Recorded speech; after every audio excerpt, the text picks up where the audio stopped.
প্রিয় দর্শক, আসসালামু আলাইকুম। প্রীতি ও শুভেচ্ছা নিয়ে শুরু করছি দর্শক, আজকে আমাদের এক নতুন প্রতিবেদন। তো দর্শক, আজকে তুলে ধরবো এমন এক অসহায় এক মেয়ের গল্প। তো যে মেয়ের নাম হচ্ছে নদী। নদী দেখতে শুনতে অনেক সুন্দর, মার্শাল্লাহ। নদীর বয়সটা আছে 18 বছর। নদীর ঠিকানাটা হচ্ছে রাজশাহী। তো নদীর ফ্যামিলিতে তার বাবা আছে, নদীর মা নাই। তো তার বাবা কোনো কাজকর্ম করতে পারে না এবং বাসায় থাকে, অসুস্থ মানুষ। তো নদী অ্যাকচুয়ালি লেখাপড়া করতো। তো নদীর বাবার মুখের দিকে দেখা নদী আর এখন লেখাপড়া করে না। লেখাপড়া বাদ দিয়ে এখন পাশের এক গ্রামে থেইকা বাসা বাড়ি কাজ করে।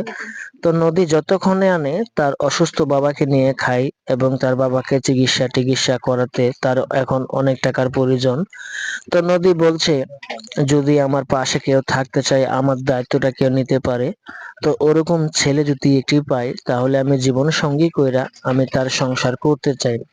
তো দর্শক, এই ছিল নদীর মুখের কথা। তো নদীর সাথে যদি আপনারা যোগাযোগ করতে চান তো আমাদের ভিডিও স্ক্রিনের উপরে নাম্বার থাকবে, আপনারা যোগাযোগ করতে পারবেন। তো দর্শক, প্রেম ভালোবাসা আপনাদের ব্যাপার। তাই আসেন আমরা দেশের সেবা করি, পাঁচ ওয়াক্ত নামাজ পড়ি। আসসালামু আলাইকুম।